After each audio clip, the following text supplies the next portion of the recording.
Hello everyone and welcome to round 5 of the 2013 Mopar Canadian National Road Racing Championships from Canadian Tire Motorsport Park just north of Bowmanville, Ontario. I'm your series announcer Frank Wood. In this episode we highlight round 5 of the Harley-Davidson XR1200 Cup Series from Sunday, August the 11th. This national championship round is presented by Dealey Harley-Davidson Canada and Mopar. Well, race fans, it has come time for the introduction of the Harley-Davidson XR1200 Cup as the riders are presently out on their warm-up lap here at Canadian Tire Motorsport Park. Starting in 8th position on the number 181 machine is Jean-Paul Schroeder out of Harley-Davidson of Montreal. We move up to row 2 and recognize our 7th fastest qualifier on the Atlantic Harley-Davidson retailer sponsored number 80 machine out of Halifax, Nova Scotia, Blaise Fougere. Alongside him, a 3rd place finish yesterday for the number 49 bike, John Cornwell, riding for the Ruthless Racing Team. Cornwell, in the process of working his way up to 3rd place, also set the fastest lap of the race and the fastest lap for XR1200s around this race course.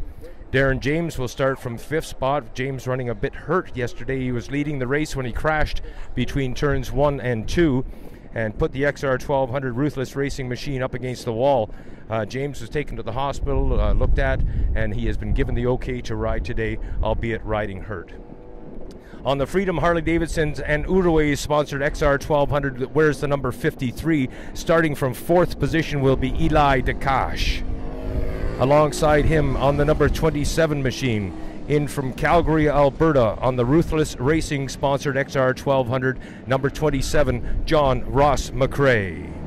Starting from 2nd position on the grid, on the Motorsport Plus of Kingston Harley-Davidson sponsored machine, the number 1 plate holder through the last 2 seasons and hopefully on his way to a 3rd number 1 plate, but a crash at Shubenacadie has really put a change in the points race, and we'll do a rundown on the point situation just a little bit later on. But right now we want to recognize our fast qualifier on the Mackey's Harley-Davidson of Oshawa sponsored XR1200, one of the fan favorites around this race course, Michael Taylor.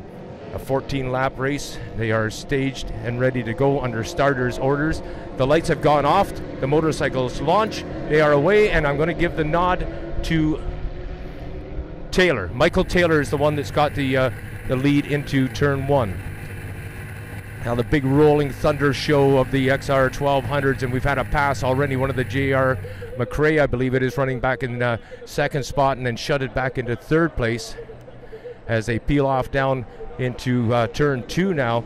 That's slightly off camber left-hander that takes them down into a slight valley. Then they've got a very short straightaway, virtually uphill into a cambered corner, number 3 by number, a Quebec corner by name here at Canadian Tire Motorsport Park. Now they're headed down the down in through turn 4, down into the valley, as I call it. It is the lowest elevation point on the Canadian Tire Motorsport Park layout here on the grounds. That is the lowest portion of the course, just before 5 actually. As they head into 5, they're actually on an uphill trajectory, and they bank it over in the right-hand turn, and then a quick flick to the left as they get into the Mario Andretti straightaway on this lap 1 of 14. We'll look towards the Canadian Tire overhead bridge there just before turn 8 and pick up the pack coming in. Give you identification on these riders as they come around turn number 9, and it looks like yes, it is up front Crevier, then Taylor, then Eli DeCache, J.R. McRae. Those are your top 4 at this time. Blaise Fougere running back in 6th spot on the number 80 machine, and J.P. Schroeder keeping the pack in sight as he peels off in the number 181 machine. Schroeder, the only amateur-ranked rider in the group, the rest of the riders being professional-ranked with the black numbers on the white plates. Race leaders are now working turn 2. A quick shot of a handful of Harley horsepower will squirt them up into turn 3, and there are 4 riders that went through turn 3 as one, and they'll now make their way down into turn number 4. They're coming underneath the Continental Bridge right now down towards Moss's Corner.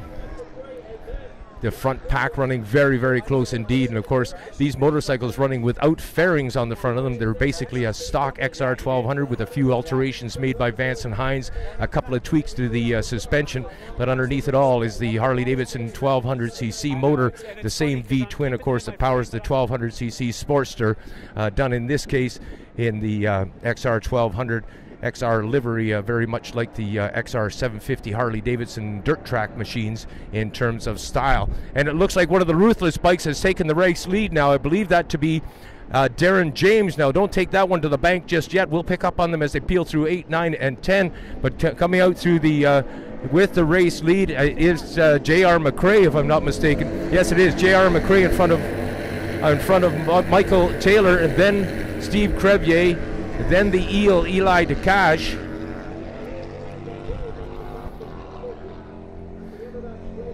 John Cornwell also running up in that group.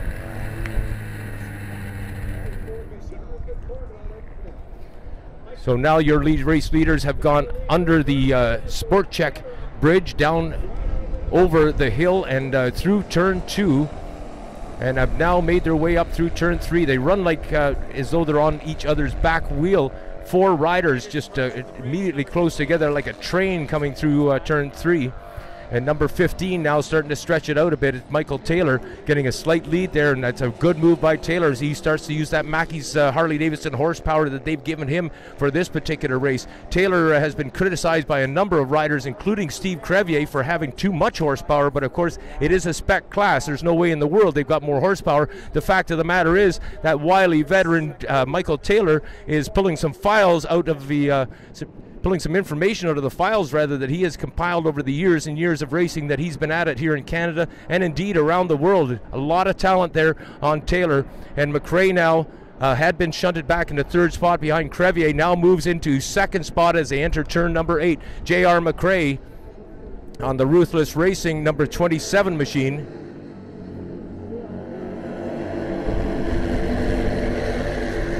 Michael Taylor back in 3rd spot there after Crevier takes over the lead. Blaise Fougère banking over through turn 10 on the number 80 machine. Crevier with your race lead now. Taylor duking it out with J.R. McRae, and Taylor getting the advantage of McRae as they go over the hill into turn 2, down through the wee valley there, if you will, and a quick shot up the hill. Crevier stretching that throttle cable and trying to keep a good lead here. I'm going to give him about 2 or 3 bike lengths, but right behind him are Taylor and McRae, and those two riding as one.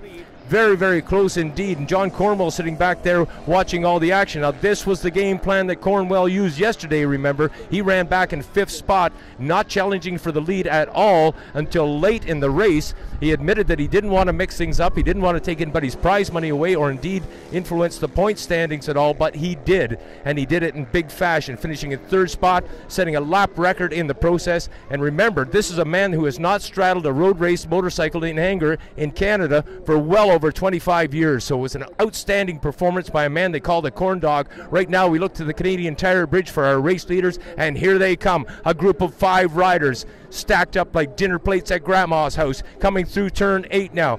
A quick squirt into 9. They very hardly get it upright. Taylor has your race lead. Taylor, Crevier, J.R. McRae. J.R. McRae now running in 3rd spot. John Cornwell and the eel Eli DeCache keeping it brave there. The number 29 machine of Darren James just holding on there as he is riding hurt. Your top 5 riders now just going under the Sport Check bridge that takes you into turn 2.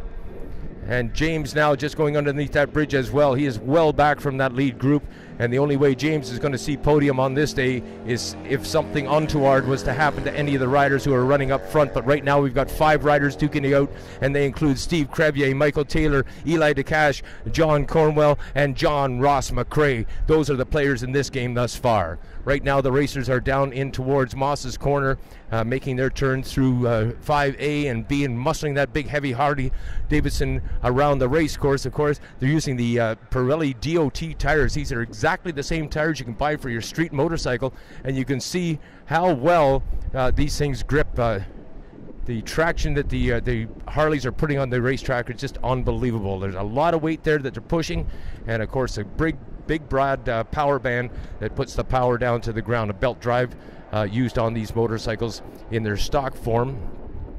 And here they come once more off the back straightaway into turn 8. Taylor and Crevier now starting to get slight distance here. Taylor running back in second spot with Crevier in near race lead. J.R. McRae, John Cornwell, and the eel Eli DeCash.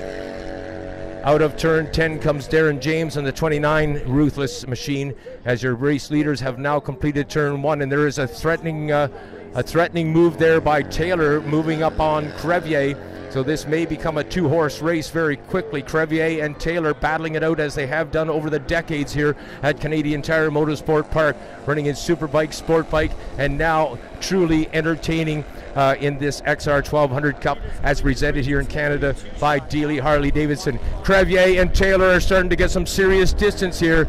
Taylor and Crevier, they will work together on this. You can rest assured these wily veterans will work together and draft each other to try to improve on their standings. They've got to get away from DeCash, Cornwell, and J.R. McRae if they want to settle this 1-2 punch right now down in Moss's corner and giving it a squirt up the Mario Andretti straightaway. Here they come up towards the Canadian Tire Bridge, and as they crest the hill, they come up to a bit of a flat spot. This is the highest speed that they will attain on this race course on the approach to turn number 8. And right now we glance over, and sure enough, here they come. I thought it was just one rider in the lead, and that's because Taylor and Crevier are exactly side by side coming into turn 8. They give it a squirt into turn 9. Taylor takes the race lead at this point in time over Crevier, but Crevier definitely within striking conditions. Here comes Cornwell. John Cornwell has moved into third place now. Cornwell on the number 49 machine has displaced J.R. McRae. They're both teammates, both running on the Ruthless Racing machines. J.R. McRae takes the inside line through turn 1. Does it work for him? Not quite.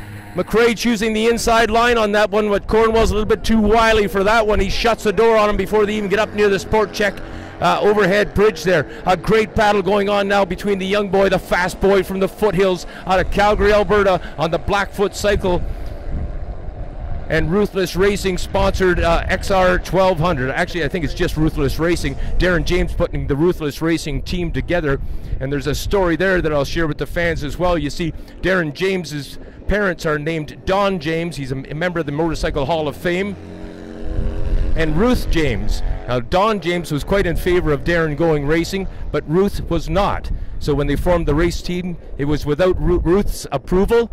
The team is Ruthless. It came about that simply. We're looking now to the back straightaway once more, as up to the top of the hill and at the end of the Mario Andretti straightaway, identified as a Canadian Tire overhead bridge where spectators can access from the outfield to the infield and have a look at 8, 9, and 10 from both sides of the racetrack. Of course, that gives them access down into the 1-2 combination as well. Things have tightened up once more as Cornwell now joining the group of 3 up front.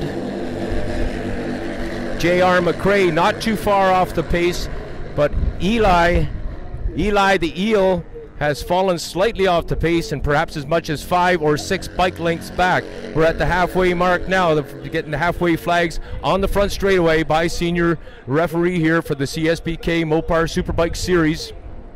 Chris Chappelle out of Belleville, Ontario, doing the honors for us. And now we pick up on the number 80 machine coming through the final corner on the race course as our race leaders now working down in towards the Moss's number 5 corner. They'll be making their way through corner number 5 with Cornwell. There may indeed have been a pass for the lead. Here comes JP Schroeder. First of all, he's the amateur rider, and he will likely get lapped fairly soon in this contest, as there is a great battle now on the go for the lead in this race with Taylor, Crevier, and Cornwell battling it out. We are looking with great expectation towards the Canadian Tire Bridge and waiting for our race leaders to make their way there. J.R. McRae was running back in 3rd spot, or in 4th spot, I should say, and Eli DeCash back in 5th, falling off the pace being set in the early stages of this 14-lap contest. And here they come once more, 4 riders glued together. Eli DeCash sitting back there in 5th spot with the best seat in the house for viewing, but he would much rather be battling it out up front with Crevier. Taylor. J.R. McRae now moved into second spot in behind Crevier. Taylor's been shunted back to third, and John Cornwell, the corn dog, back into fourth spot. They're using every inch of this racetrack, going from completely on the inside right out to the outside. Rumble strips coming onto the front straightaway. Holy cow, they are making these Harley-Davidsons work and sweat hard. J.R. McRae now up into third spot again. With John Cornwell sitting right in behind watching the action. Corn Dog played this game yesterday, as I mentioned earlier, sitting back in fourth and fifth position for the longest time, and then he really put a charge together which netted him the lap record here. We'll have to check on some of the lap times here as well, because they're sitting a torrid pace around this racetrack. And now coming up towards the Continental Bridge, Cornwell has really started to mix it up with J.R. McRae, Crevier, and Taylor. We have a four-way battle still raging up front as we look towards the Canadian Tire Bridge. We pick up on our last place runner in the amateur division, 181, John Paul Schroeder. Schroeder on Monday mornings, by the way, is an executive. You'll find him in a suit and tie. He is a CEO of a composite company just north of Montreal. Pick up on the race on the back straightaway now as the top four riders anticipated to come underneath the Canadian Tire Bridge in moments. There they are. Three riders now have broken clear just a little bit. Now, who has fallen back from this contest here? Is Cornwell backed off the pace and allowed the top three riders to go? Crevier leads over J.R. McRae and Michael Taylor coming into turn number. Cornwell right on the inside of Taylor. Oh, surgical, absolutely beautiful move by John Cornwell. There wasn't a whole lot of room there, but what there was 100% used up by the dog as he moved on the inside of Michael Taylor and put a nice clean pass on him coming into the front straightaway. They continue to battle it out now as they head into turn two up underneath the sport checked bridge.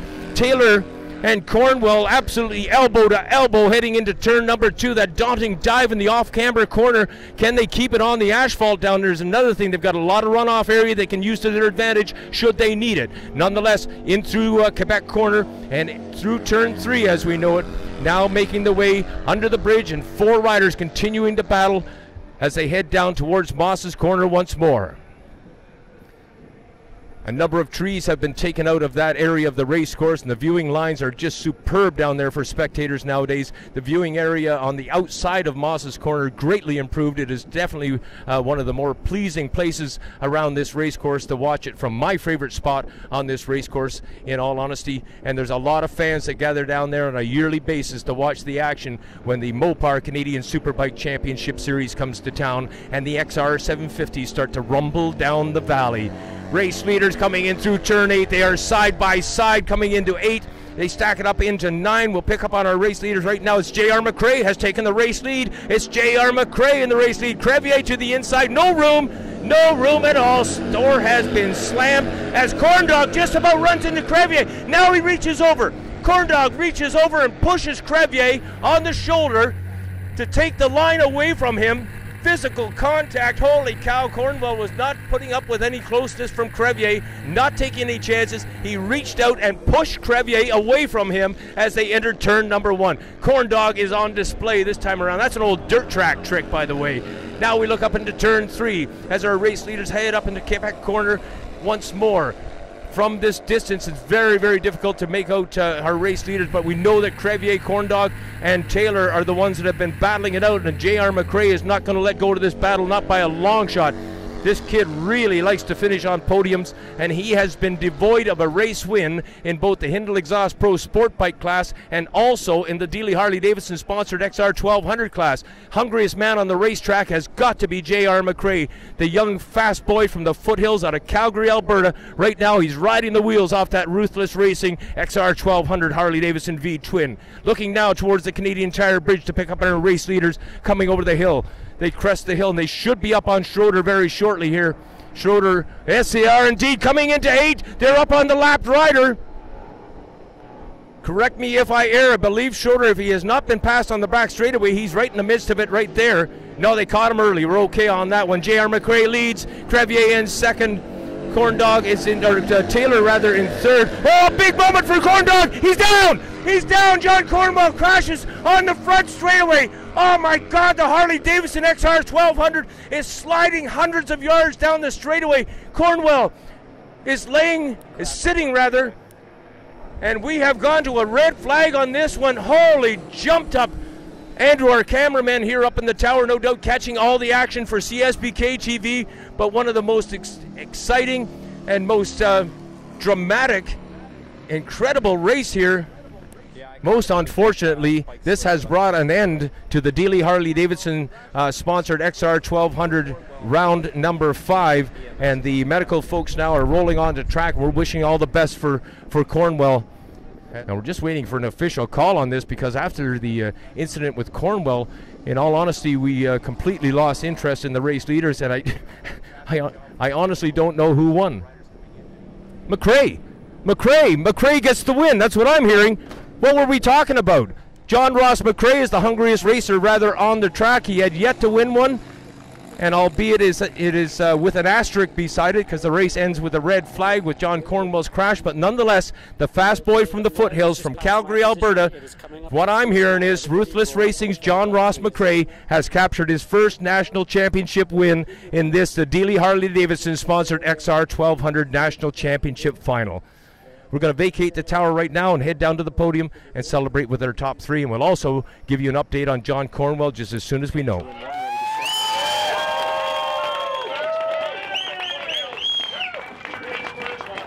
JR's first win, what can we say about that? You had to be there, he was there. I wanted to line him up and stuff him that lap, but I thought, relax, the race ain't over. Well, don't ever relax, you got to pass everywhere, and I didn't, or I don't think I could, because the little bugger's 50, 60 pounds lighter. I mean, he's flying, so I couldn't pass him. But he got us. Congrats, and I see his dad's really happy here, so long time coming. Way to go, JR. Yeah, I definitely wanted that. After the 600 race, we kind of got shut down on the last lap. But what can I say? I mean, we've been chasing this for years, and I need to thank everyone involved who's believed in us. My dad, Dealey Harley-Davidson, Ruthless, everyone behind the team, Thomas, Dave, you guys have been going at it since I joined the team in 2010. And now we got Billy and Glenn, Darren, Caroline, Corey, everybody. I can't say enough. I'm just lost for words. Thanks, everyone. The XR1200 Cup, today's race.